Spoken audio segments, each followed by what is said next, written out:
Nice. I'm so appreciative that you can make it today. Welcome to the crib. Everybody, I guess we can just start. So, what's up, everybody? So excited to have you on the channel. Today is In This Room, episode 13. And today we're back in this room. In this room. You know? So, this is the longest that I've ever known a contestant on the show. I mean, I guess yeah, contestant, like we're about to do some game shows or something like that. But no, I guess you would be my guest, my honored guest. This is the longest I've ever known one of the guests, except for my mom. I did an interview with my mom way back before we had multiple cameras. And so I would like everybody to, or I guess, the reason we sit down with these cameras today is just to capture who we are right now and be able to look at them in a couple years. And the reason that I do these in these rooms is to show you guys the people who have influenced me and people who I think who can influence you as well. And so, we've done some of my close friends, we've done my family members, we've done people that I never thought I would sit down with, but were gracious enough to give me their time. And so today I would like to introduce you guys to my cousin, which is Max Gideon. Everybody, welcome to the show. I'm looking Max. at the cameras like somebody's watching me. Yeah, no doubt. Woo, Max Gideon.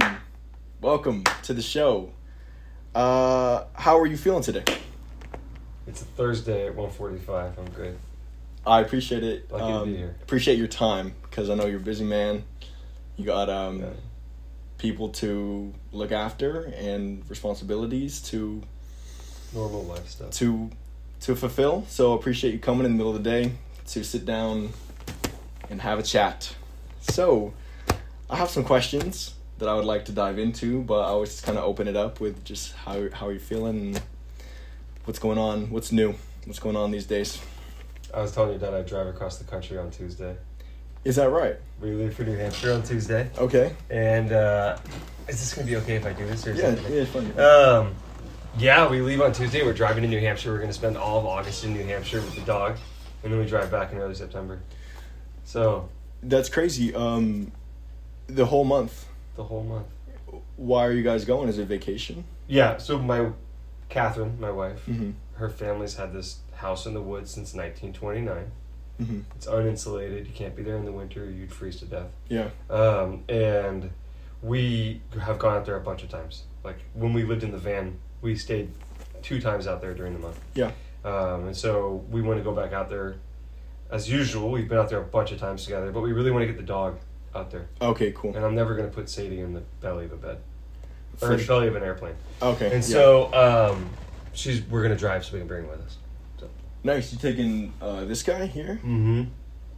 The RAV. The RAV4. You guys still have the van? No, we sold it. Needed money. Needed the money, yeah. So I'm great to answer your question. Yeah, no doubt. Mentally preoccupied because I'm thinking about driving across the country. Yeah, crazy. But, you got something tomorrow that you're doing? Is that right? You had one day before you had to go somewhere? You're leaving somewhere? I have no idea. Okay. Well, I'm leaving on Tuesday. But tomorrow, it's like prep now. Now Okay, we're starting crazy. to get into prep zone. Yeah, that sounds so fun. So are you still going to be working as you're out there? Each day is like 6 hours of driving. And Mm-hmm. so it's like the first 3 hours, Catherine will drive and I will work. And then the second 3 hours, I will drive. Yeah. And just work remote? I'll work remote. Yeah, cool. So what is it exactly that you're doing right now for money? I mean, one of the questions that I had, one of the first questions that I had was that I think something super notable about you. Not only is this man, he's just mature, smart, humorous, funny, personable, and just great person to be around. He's also very intelligent. And so you were able to buy a house at a pretty young age, at like 30, mm-hmm. late 30s. Well, no, we bought it in 2021, so I was 41. You were 41. Yeah. So what have you learned about home ownership? Well, I guess the point of me bringing it up is that you were able to buy a house in such a wealthy county at a relatively young age. No support, really. Yeah, with no support. That's so dope. My parents paid for college education. That was support. That was major support. That's big support. So I didn't come out of college with student loan debt, which is a big deal. Which is a big deal, yeah.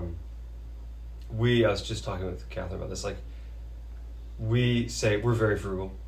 Mm-hmm. We're not crazy spendy. Yeah. We don't buy lavish stuff. We got lucky on investments. Yeah. Honestly, the main thing that happened is like we bought investments. Mm-hmm. You know, your dad would love to talk about all that kind of stuff. Like, it's like we bought investments and we held on to them and they went up, and then we liquidated them to put a down payment on a house. And we got lucky with timing because interest rates are low. Nice. And so the monthly mortgage is not that high. Whereas right now, because interest rates are so high, monthly mortgages are out of control. So I don't think we could do it again. If we had to do it right now, I don't think we'd be in Marin County.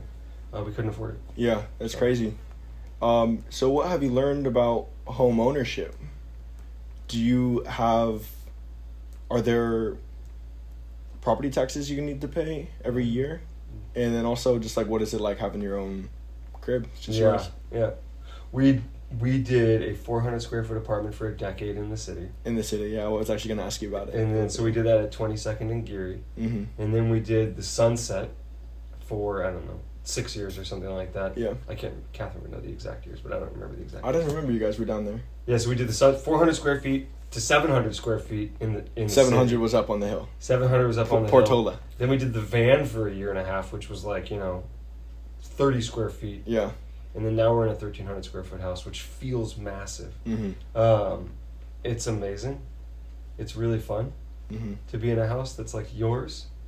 It's something, I think something I've always wanted and kind of aspired to. Even when we lived in an apartment and we had people above us and shared walls and you can hear your neighbors, there's just something really nice about having like your space. Yeah. So you said you made good decisions with finances. Yeah. You just made the right investments. When the Teslas were burning, remember years ago, Tesla cars were on fire. Like literally they were burning. They were catching there was fire, all this horrible market. All the news was like Tesla's in question. So the stock tanked. Yeah. And I bought it. And then it split. And then it did a whole bunch of shit from there until I sold it. So a lot of this is like I've been thinking a ton about investments and things like that, and I'm just, eating Catherine's ear off, talking her brains out about it because I'm so focused on it because, like, I'm understanding more and more about the value of it, and you earning money through a salary is income, and you need to have it. But what you do with that money is the big game. You get the decision every time you get paid.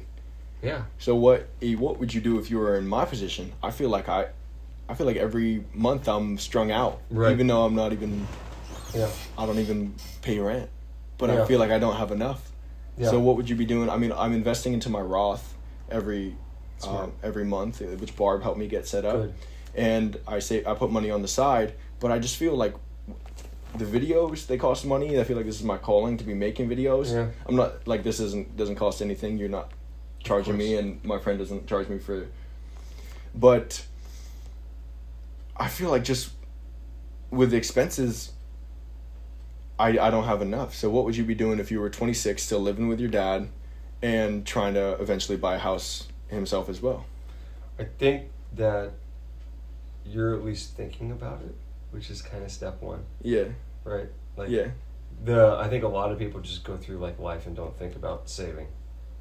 Right? And so this comes down to like, I think we've even talked about this, like building out like a cost of living. This is like the dorkiest stuff, and it's not a lot of fun and it's not sexy, but like building things like a cost of living analysis so that you're taking all of your expenses. I just did this for myself, right? Because Catherine and I are looking at our costs and we're trying to run numbers, right? Is this a fancy word for a budget?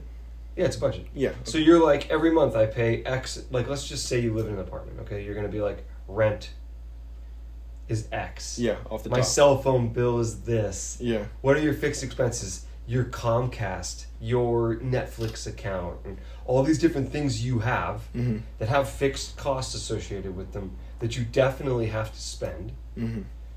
Tally them up in like a Google spreadsheet, right? Or Excel or something. Or Excel, yeah, same thing. Then you times it by 12, so you know how much you're going to have to... You're definitely spending this much money in a year if nothing changes. Yeah.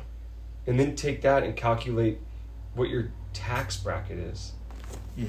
So you start thinking about if your cost of living is $50,000 per year, let's just say, you need to earn more than 50 because after taxes, it needs to net out to 50.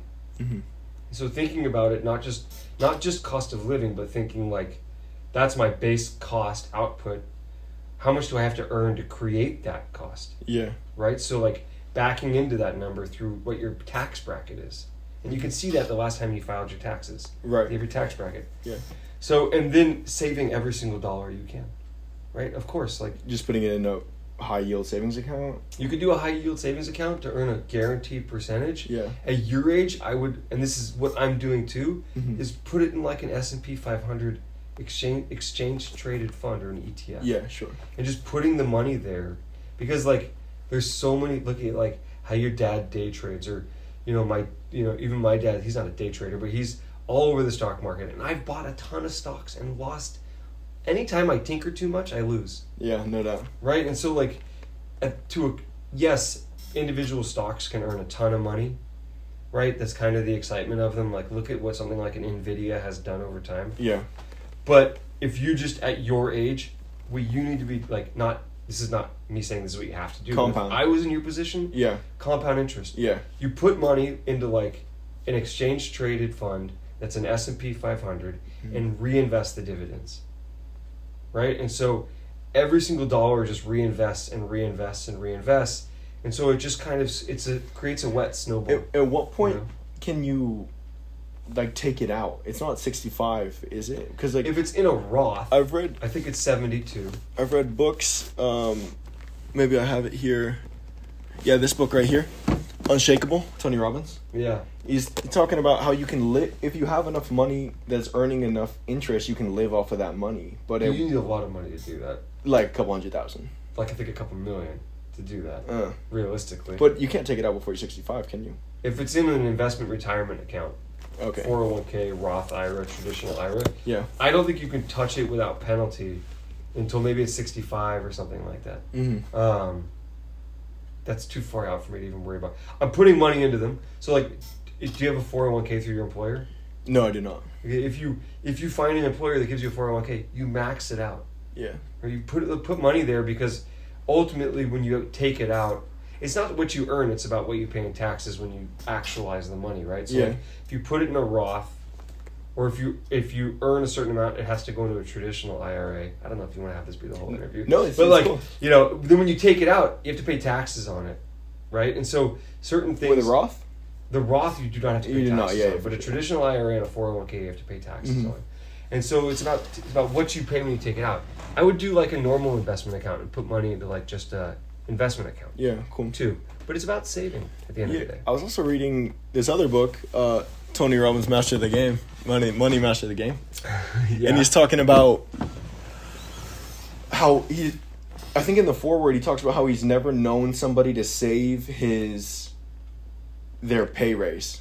So people they get a promotion, and they immediately their amount of spending goes up to what they're making. Very human. Very human, yeah. So it's like that. With that being said, or with that insight, you just have to kind of work with what you have now. Make it work now. And I don't think you're a very spendy person, right? Like you're not like. Dude, I don't know. It goes down pretty fast, bro. You know what I mean? But it's just like I'm just buying spending your money on? I get nothing crazy. I mean, just like gas. I got to pay for parking every day. And then food. You know, I eat out a lot.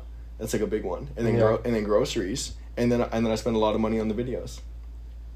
And that's about everything. This is the budget. It's the budget. Yeah. You just gotta build the budget, look at your expenses, and then save. And when you do save, the thing I made a mistake with is I took savings and left them in very low interest rate. So they kind of got eaten up.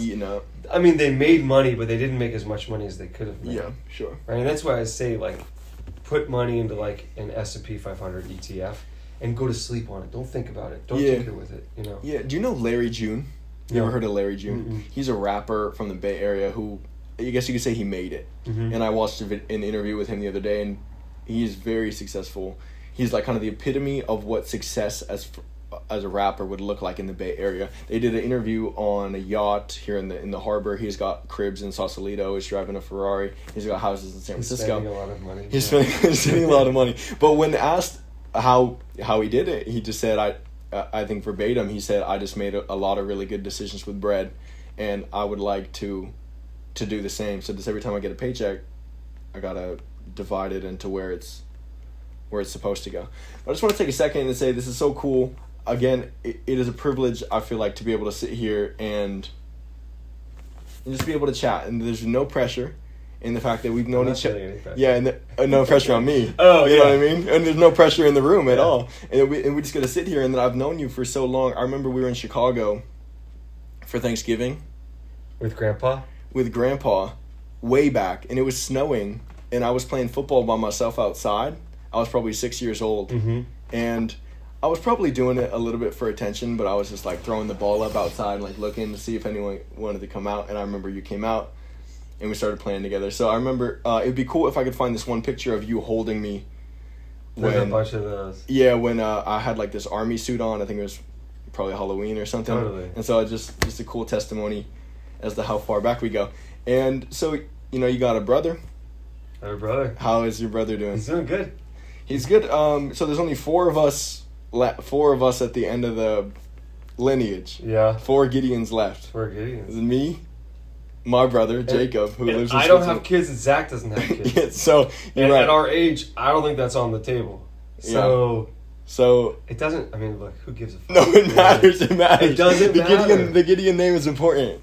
The Gideon name is important because you're a human. I think that the desire for blood lineage is a very human thing. I'm gonna do it, and man. the desire to replicate is a very human, primal thing. Yeah. And I think that like when people don't have children, like Catherine and I chose not to have children. Mm-hmm. People do this like, what the fuck? What's wrong with that person? Why would they not want kids? Yeah. But it's such a, it's such a personal decision. Yeah. That like nobody. It's a life-altering big decision. Of course. Yeah.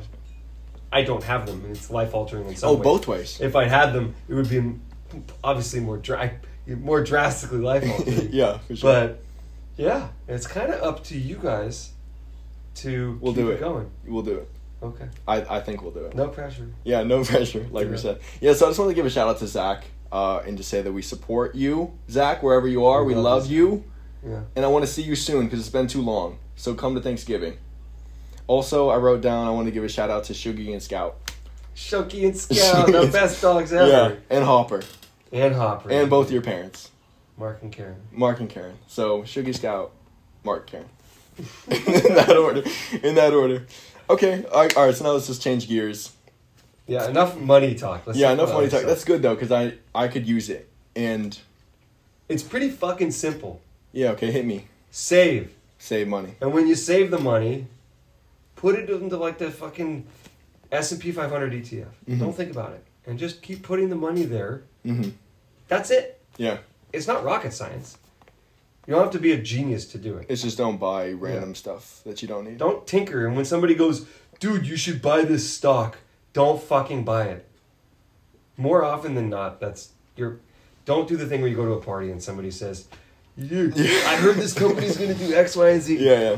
Don't get all excited and spend your money on that. Right.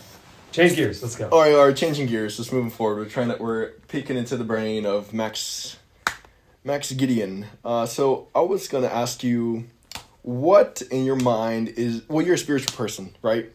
What is like the pinnacle of human achievement? What are we here to do? What are humans placed on the planet? Oh my God. To achieve or to... It's not to earn money. It's not to earn. You're right. That's not the pinnacle of human achievement. Yeah, you're right. It's just a means. I don't know, man. That's a really hard question. Yeah. Part of me like loves space and space exploration and this idea of going to other planets, but to what end, right? Really, who gives a shit? I think the thing that it's easy to get lost in is like thinking that we are different or better or variant from everything else on the face of the earth. Right? Yeah. At the end of the day, we're bacteria on a rock in a very large universe. True. Like we are nothing at the end of it. At the end of it all. Yeah. And so very small. Very small. So I may be spiritual, but I think that I lean more towards like energetic spirituality. Okay. Like just vibration. Yeah. Hell yeah. I've done a lot of reading on. I've read a lot about a lot of spiritual stuff in this like endless search for meaning or what's the secret or who's going to tell me the thing? Mm-hmm. And at the end of it, I've kind of come to realize, at least for me, there is no thing.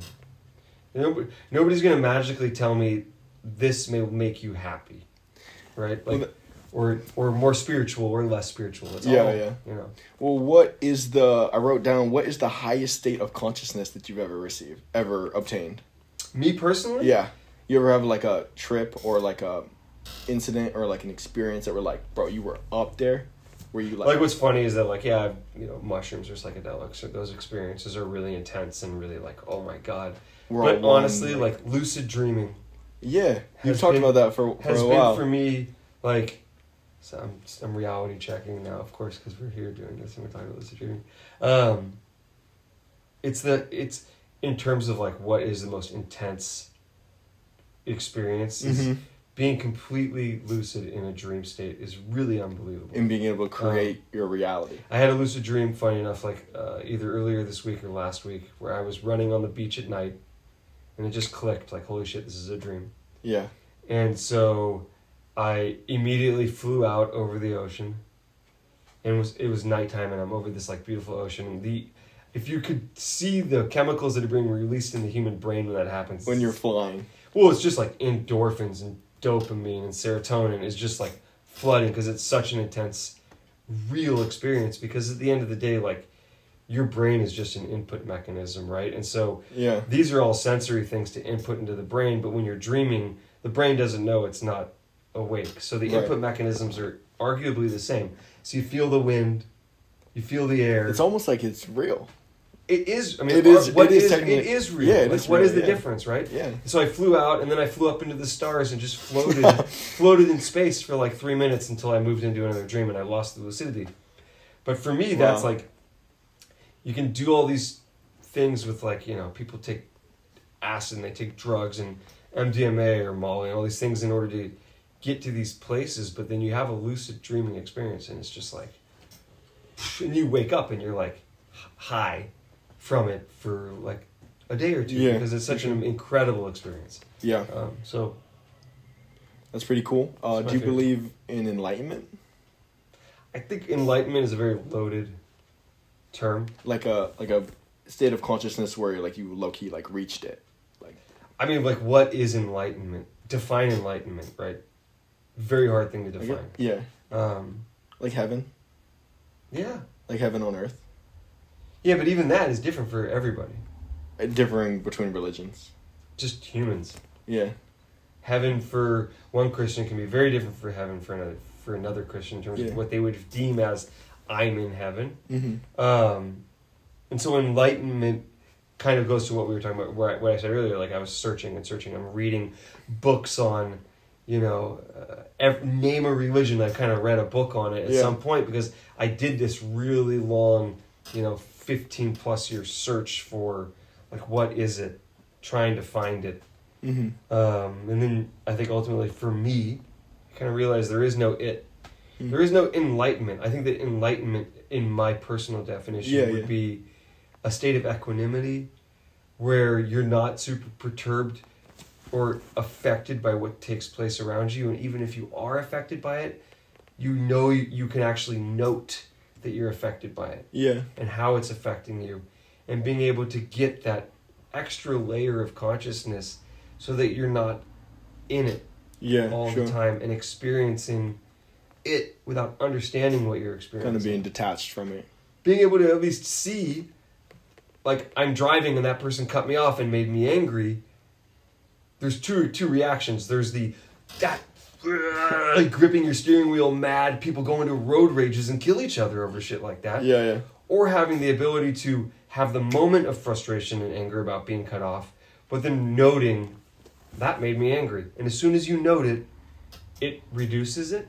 Mm-hmm. And I think that how I would define, if I had to define some level of enlightenment, it's maintaining that extra level on top at all times. A little bit of awareness. Just some level of it. When you listen to these talks by like Buddhists who've meditated they go up and meditate in the mountains for years, right? And they come down and they talk, and at the end of the day, they're just people like me and you, like at the core, like. you listen to Ram Dass. Like, I love listening to Ram Dass because he did all this stuff. Yeah. And he freely admits that, like, he lost none of his neuroses and, like, he's still very much who he was and he still has all the shit that he always had. But he has the ability to, like, be detached from it and see it for what it is. Yeah. And he's That's not mired in the experience of being human. So, I don't know what the pinnacle is, though. Yeah. Crazy. It's a very hard question. I'd love to say space travel. That'd be cool. But at the same time, I know, who gives a shit, right? We got to Mars. Who cares? At some point. Yeah. You know? Yeah. Who knows? Who knows? Yeah, that was just a question I wanted to go down. So I wanted to ask, what keeps you going? Do you ever have days where you feel like you're not getting out of bed? No, not anymore. That's phenomenal. That's great. Mm-mm. You did it. Me either. Good. Yeah, I definitely used to. But who knows? There could be days in front of me where I still feel that way. Of course. But it just feels like, I think when there's things out of my control, and I feel overwhelmed, and really it comes down to vices for me. That when I partake in my vices too much, I spike my dopamine too much, and then I'm like, okay, I'd rather stay on Twitter than play the guitar. Of course. You know what I mean? But again, just go to an Instagram hole for 3 hours, and all of a sudden you look up and you're like, what the hell's going on here? The sunset, you know? Yeah. Yeah. But I just wanted to ask, what keeps you going? I saw a thing once forever ago that it was like spray painted on a wall, and it said, like, live a life you're excited to wake up to. Yeah. And that, it's funny, you never think that something like that's going to, like, stick inside your brain, but it's stuck inside my brain. Yeah. Right? And it's an idea that, like, I want to live a life where, like, I'm doing things I enjoy. Right? Having like, a good experience. Find things that make you happy and absolutely. do them. Yeah. It doesn't mean that people can't have chemical stuff that makes them depressed. Clinical depression is a very real thing. And so I think that, like, luckily, I don't experience that. So I'm very lucky that I don't have that. I have bad days. I'm like, human just like everybody else. Yeah, absolutely. I have bad moments. I get frustrated and whatever. But in general, what keeps me going, I love Catherine. I love my dog. I want to live a life I enjoy. Yeah. I just want to do things that I enjoy doing. I'm very selfish about that. About, like, when I want to do something, I will say no to people if they, want me to go do something that I don't want to do. I will definitely say, no, I'm not doing that. Yeah. Sorry. Sure. It's push people away. It's push friendships away. Mm-hmm. But I'm very headstrong in, like, what I want to do is what I'm going to do. Nice. So. Good. Yeah, I guess just enjoying the experience. That's what we're here to do. I think we were created to align with the things that light up our soul, and it's your so life, and you have to take fun. Responsibility. Yeah, It's got to take responsibility cool. for your You're experiences, right? And, like, not only own your choice and your path and everything like that, but, like, you are the driver of your own life. Before we, started this, you were asking me, like, apartment, do I move? What do I do? And all those kind of things, and, like, all of that comes down to you have to, whether it's writing it down on a piece of paper, because a lot of times I can help to get through things that are very hard decisions, right? Yeah. Write it down. But you have to make the decision for what's best for you. Mm-hmm. Because at the end of the day, like, who do you have to report to other than yourself? Mm-hmm. Right? Like, you're not a child anymore. You're an adult, And so you have to determine what makes you happiest and go after it. Right. Yeah. And then just a big thing with that is consistency, because I think doing the right thing over and over again can compound. And like I said, thanks so much. Yeah. Excuse me, everybody. The other ones continue though, don't they? Yeah, they do. I would love to get a third, or I'd love to actually. Don't forget what we were talking about. Yeah. I was gonna say that the good things that you do compound, and being an adult is just doing the right thing over and over and over again. And there are things that you can't do anymore. I mean, there's things that I feel like your action kind of decides your maturity level. In this book, The Sermon on the Mount, he talks about Emmett Fox. He talks about demonstrating to the universe where you're at. And if I'm still indulging in these vices rather than getting up and doing my obligations, then maybe I'm not ready for the things that I'm praying for. You know, so it's just a life lesson, and it's all about growth. I feel like life is about spiritual growth and just climbing up a ladder. It's a ton of small decisions. Yeah.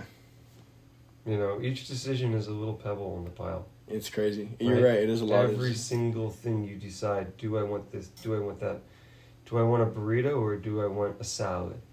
Like, everything, every little decision. I usually opt for the burrito, let's be honest. But like, every little decision, it does add up. And as you get older, those decisions determine the shape of the pile.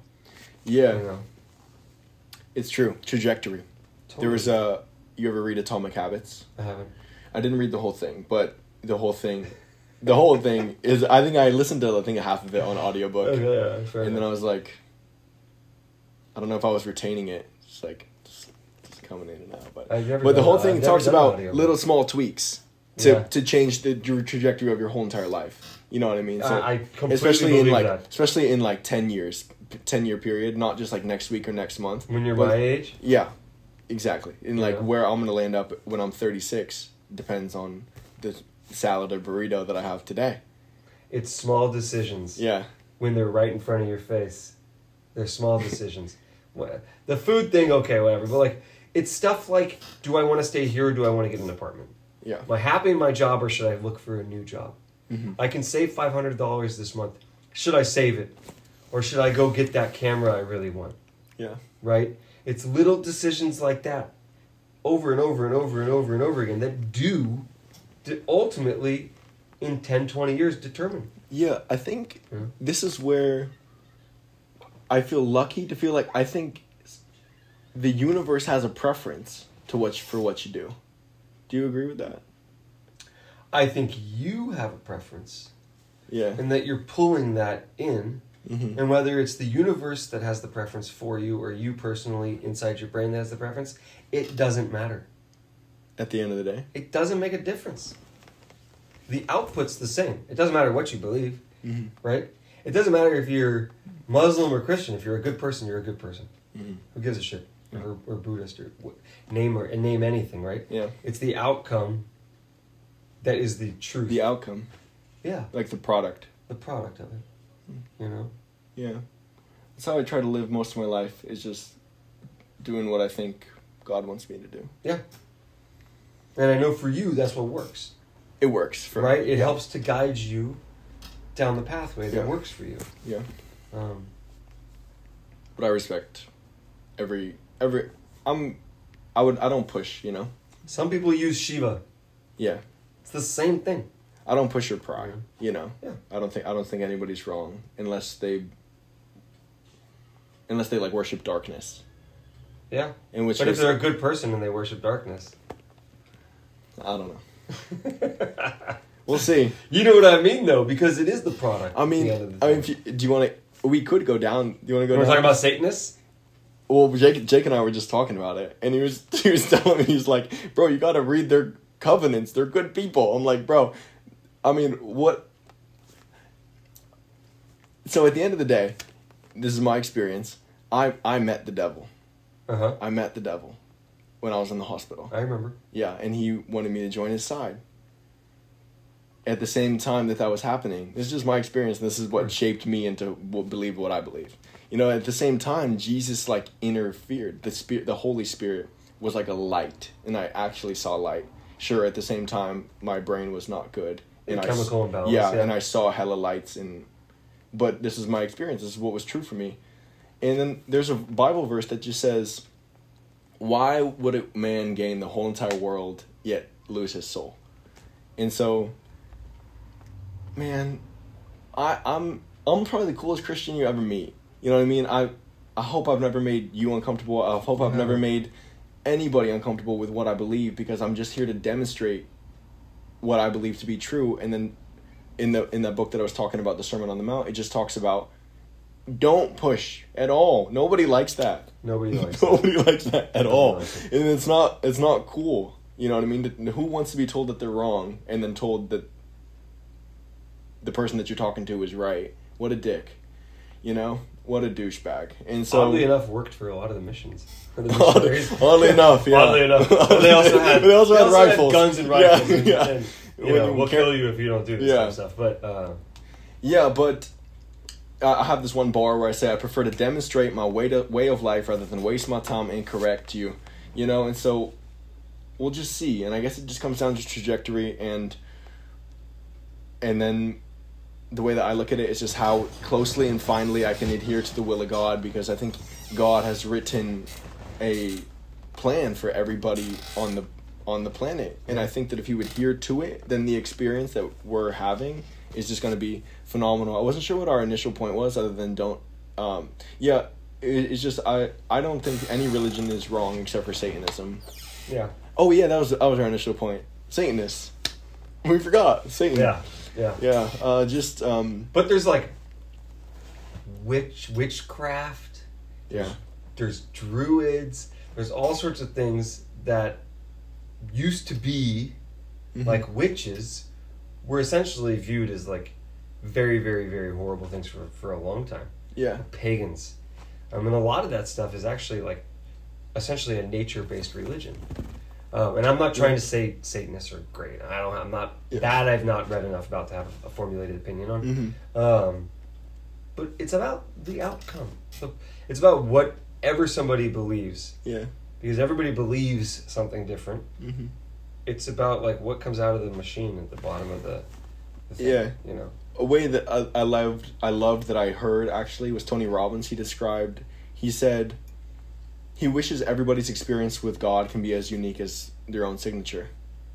And I like that too, that everyone gets a personal experience. But it is kind of that way, isn't it? Yeah, I think he was talking to somebody who was trying to make it a little bit more formulated. Religions can be very cultish. Yeah. So they're trying to make everybody write the same signature. Yeah, I mean, another way... You're right. I think it's cool. I haven't been to church in like 3 months because I work on Sundays. But I still have to... Do you do something personal? That gives Absolutely. I read the Bible. Gives you some of those? Yeah, like I read the Bible like 6 nights a week. And I meditate. And it works for you, doesn't it? And it does. And I feel super close to the Spirit. And despite the lack of immediate evidence, I do feel the promises that God has over my life are significant. And I'm just excited for them to play out. And then my personal belief is that it's like up to me of how well I can walk that line. That he has a line set in front of me and it's very thin. Because there are girls on my line that I could hit up right now and go hook up with, and maybe that's fun every now and then.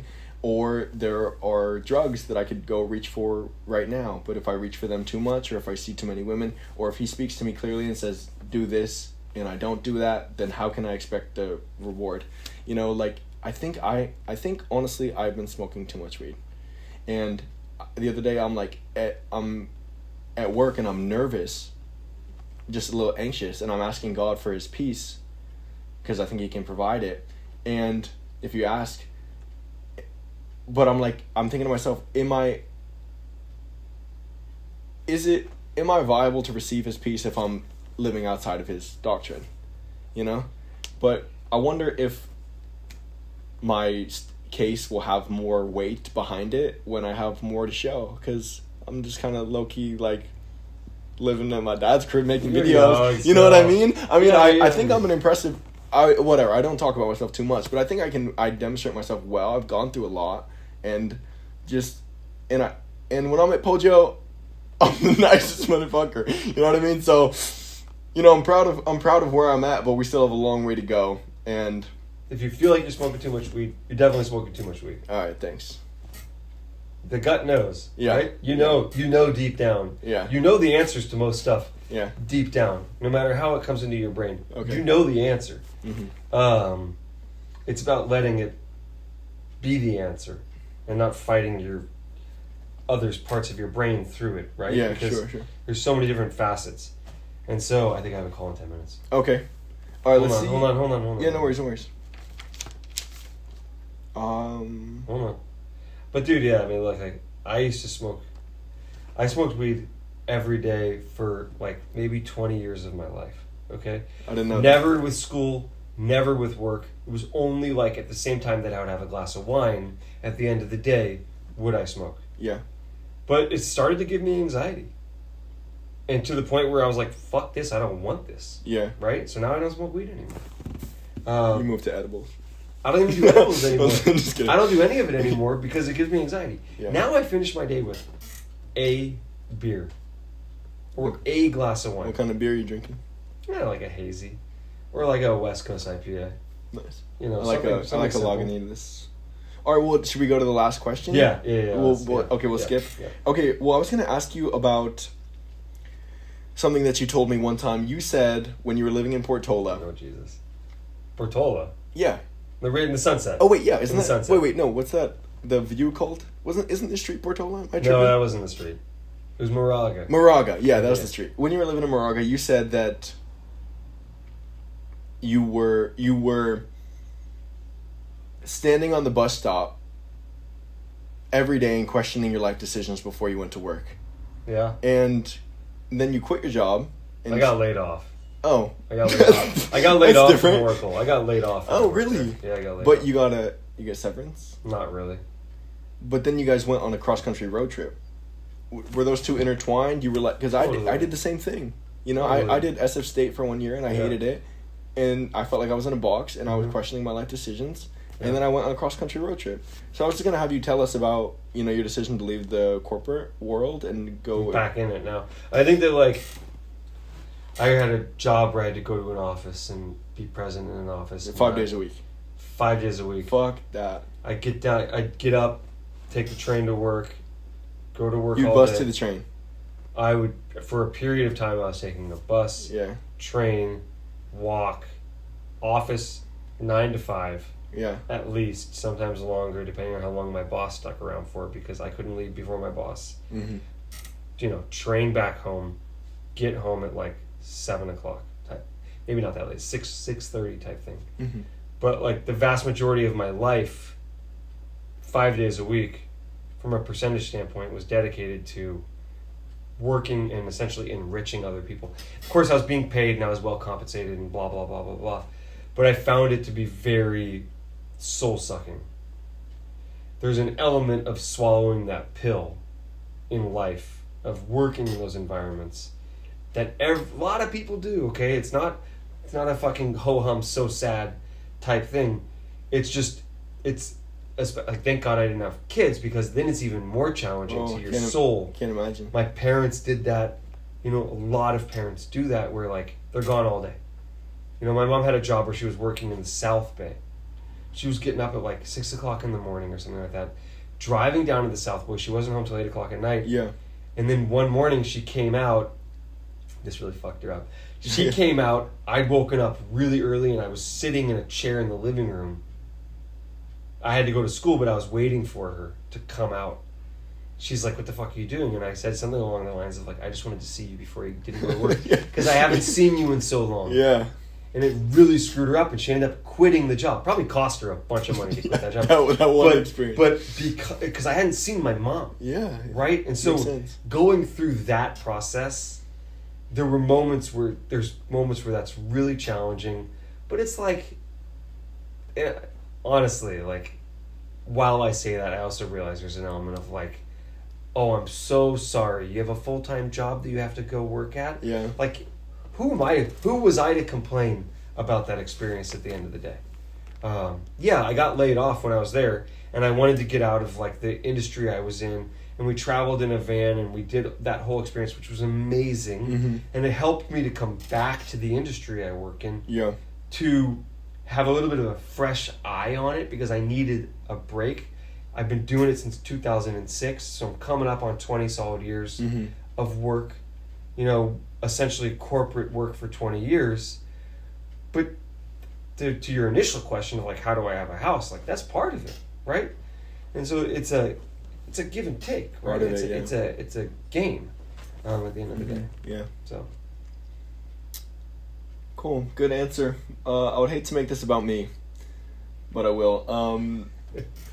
I think, we're talking about me, or we were a second ago, just about how, like, I feel like I'm a virtuous person, but I've yet to have, like, I've yet to demonstrate large results. But I don't think it's well, What sort of results are you looking for? I don't know, man. I just remember going to Thanksgiving and feel like everyone always talking about Jake. You know what I mean? Everyone's always talking about Jake. Yeah. And I'm like, I feel like I'm like low-key have a lot to offer. Like if they wanted me to do some spoken word at the table, I'd be able to impress everybody there. But I don't know. I just have my career hasn't taken off. I haven't really made much money. Our family's very business focused. Yeah. There's a little asterisk. Dude, every Thanksgiving, that, right? I'm like, all right, next year, they'll see. You know, and one day, maybe but you're setting yourself up for disappointment with expectations.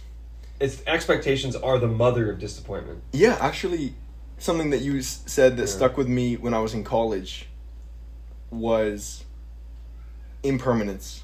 Mm-hmm. I was one of the things that you told me. You took me out to sushi or something when I was at SF State, and you said, "Bro, just to let you know, you got to hold on to this because everything is in transience. Everything moves and everything changes and nothing lasts forever." Look at this gray hair. Look at, bro, I got gray hairs too. Yeah, you got gray hairs too. Kind of a lot for my age. It's all in progress. Yeah, right. Crazy. And so this goes back to the spirituality question of like, you know, enlightenment, all those things. It's about understanding the timeline. The timeline can change at any point in time. I think I feel like the word fulfillment is important. Just like as much fulfillment as you can as we perceive. Just perceive as much fulfillment as we can. All right, Max, it's been so fun having you on. Dude. I really appreciate your time. I love you too. I just wanted to ask you one last thing, which is kind of how I end my interviews. You know, I just wanted to say, okay, so you got an audience. People are listening, maybe. It's being recorded. Which camera should I look at? This is you. Okay. And I just wanted to say, if this was like your parting interview. If I die on my drive across the country. And wouldn't that be a mindfuck? Yeah, that would be terrible. I would never ask this question again if that were to happen. But if you just, you know, 42? 43? 43. 43? Yeah. Did you just say 50? I'm just messing with you. But 43 years on the planet, you know, what's your synopsis? Be a good person. Be a good person. Just be a good person. Cut. Be a good person. Honestly. Tight. What else matters than how you treat other people and animals and things and the world and all that kind of stuff? Yeah. That is your capability to in this world. Mm-hmm. That's your legacy at the end of the day, and the planet's legacy. You know, reduce, reuse, recycle. Amen. There, I'm kind of joking, but you know what I mean. Yeah, absolutely. Like, be a good fucking person. Cool. Yeah. Great, brother. Thanks for coming. Yeah, dude. Really appreciate you on. That was fun. I'm glad we could do that. Woo! That was fun. Thanks, bro. Thanks. Yeah, give me a hug. Thank you so much. I'm proud of you for doing this, man. That's why I was glad I could support you for it. Yeah, no doubt. I really appreciate it. It's all building towards something. You know? Well, yeah. jobs just